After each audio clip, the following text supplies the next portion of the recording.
बैलाला माहित आहे माझं खाद्य चारा आहे, बैलाला माहित आहे माझं खाद्य ढेप आहे, बैलाला माहित आहे माझं खाद्य घास आहे, बैलाला माहित आहे माझं खाद्य भूस आहे. मग तुम्ही बैल मेला तरी बैल कधीच कोंबडीचं मांस खाणार नाही, हे 4 पायांच्या बैलांना कळलं.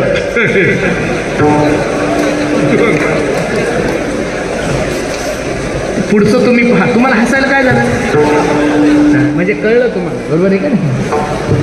अरे मला वाईट वाटतं महाराज, जनावरांनी जगवण्याची जागा नाही सोडली, एवढी माणसाची जागा सोडलेली. एवढ्या खालच्या दर्जाचे लोक झालोय महाराज आपण. लक्ष देऊन ऐका माझं कीर्तन. चांगली म्हैस जर घेण्यासाठी मार्केटमध्ये गेले ना तुम्ही, तर त्या म्हशीची किंमत 1.5 लाख 1.25 लाख रुपये. जाफरी म्हैस म्हणतात त्याला. कोणती? जी 10 लिटर दूध देते तिची किंमत लाख रुपये. चांगला खिल्लारी बैल घेण्यासाठीचा 1 लाख रुपये किंमत आहे. चांगली गिर गाय घेण्यासाठीचा 80,000 रुपये तिची किंमत आहे. चांगलं इंग्लिश कुत्रा हैदराबादून घेऊन या 50,000 रुपये किंमत आहे. गावरान कोंबडी घेण्यासाठीचा 3,000 ते 4,000 रुपये किंमत आहे. माणसाची किंमत काय? दारूच्या बॉटलीवरून कोंबडीच्या टांगीवर मतदान विकणारी जाते महाराज. जोपर्यंत या देशातले लोक पैसे घेऊन मतदान करतात तोपर्यंत या देशातल्या लोकांनी महासत्ता होण्याचे विचार करायचे नाही. कसं होणार आहे गड्यांनो? कधीतरी आपल्या हिंदुत्वाचा विचार आपण केला पाहिजेत ना. आम्ही जर लोक हिंदुत्व कीर्तनातून सांगायला लागलो तर लोक म्हणतात तुम्ही बीजेपीचे माणसं. अरे नाही रे बाबा, बीजेपी नंतर जन्माला आली, त्याच्या अगोदर आमचा हिंदू होता. निवडणुकीच्या काळामध्ये जर मुस्लिम धर्माचे काजी मस्जिदमध्ये फतवा काढतात की आपल्याला या लोकांना मतदान करायचं, तर ज्यांनी प्रभू रामचंद्राचं मंदिर बांधलंय अशा लोकांना आम्ही मतदान करू नका म्हणून असं काय सांगायला हरकत केलीच पाहिजे. हे बघा, चांगलं काम कोणी करा, लोक थोडा आवाज कमी करणं, तो शिट्टी मारतोय. चांगलं काम कोणी जरी केलं तर लोक त्यांच्या उभं आहे. काँग्रेसचे होते कोण? डॉक्टर अब्दुल कलाम काँग्रेसचेच होते ना, तरी सुद्धा सगळे भारतातले लोक त्यांना लाईक करतात. का? त्यांची जात नाही पाहिल्या जात. लोक म्हणतात की आम्ही जातीवाद करतो.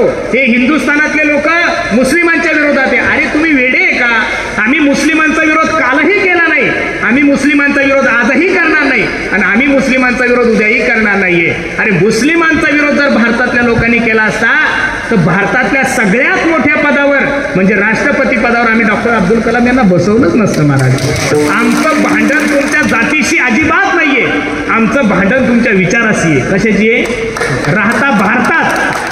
राहता कुठं? भारतात, खातात भारताचं, आणि पाकिस्तान जिंकल्यानंतर जर फटाके वाजवत असेल तर त्यांच्या विरोधात आपण बोललंच पाहिजे.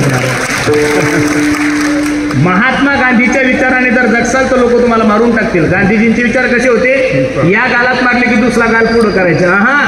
2025 मध्ये साहेब तसं जगता येणार नाही. तुम्हाला जर या गालात मारली, तुम्ही त्याच्या डोंगावर लात मारा तरच तुम्ही जगू शकता. तसं जमणार नाहीये. म्हणून सर्वांना मी सांगू का महाराज, अरे ज्ञानोबरायांनी सुद्धा विश्वाला शांतीचा संदेश दिलाय. किंबहुना सर्व सुखी पूर्ण होणे तिने लोकी भजी जो आधी पुरखे अखंडित. म्हणून सर्वांना माझी विनंती आहे, भगवंताचं भजन करा गड्यांनो. हिंदू धर्मामध्ये जन्माला आलेले लोक आहोत आपण. कुठं चाललोय आपण, काय चाललोय याचा विचार करा. सगळे लोक सुरक्षित आहे महाराज. मुस्लिमांनी हिरवा झेंडा वर केला, सर्व मुस्लिम बांधवत्या झेंड्याखाली जाऊन बसतात. बौद्ध धर्माच्या लोकांनी निळा झेंडा वर करू द्या, सर्व बौद्ध बांधवत्या झेंड्याखाली जाऊन बसतात. आपला पहिला प्रश्न निर्माण होतो, कोणता झेंडा घेऊ हाती? घर एक झेंडे 12 आहे. बायको एका पक्षात, माय एका पक्षात, आजी एका पक्षात, आजोबा एका पक्षात.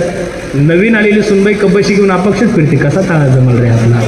कधीतरी आपण एकत्रित राहिलं पाहिजे महाराज. अरे मी खरं सांगू का गड्यांनो, सध्या या देशापुढं आतंकवाद्याचं संकट नाहीये, पाकिस्तानचं संकट नाहीये, बांगलादेशचं संकट नाहीये, चीनचं संकट नाहीये. या देशासमोर सगळ्यात मोठं संकट जर कशाचं असेल तर जातीवादाचं संकट आहे. एक सांगू तुम्हाला, इंग्रज ज्यावेळेस भारतात आले त्यावेळेस त्यांना भारतावर राज्य करता येत नव्हतं. इंग्रज ज्यावेळेस भारतात आले त्यांना भारतावर राज्य करता येत नाही. आपल्याच काही फितुरांनी त्यांना सांगितलं, अरे तुम्हाला जर भारतावर राज्य करायचं असेल तर भारतातल्या प्रत्येक लोकांना जाती जातीमध्ये भांडण करा.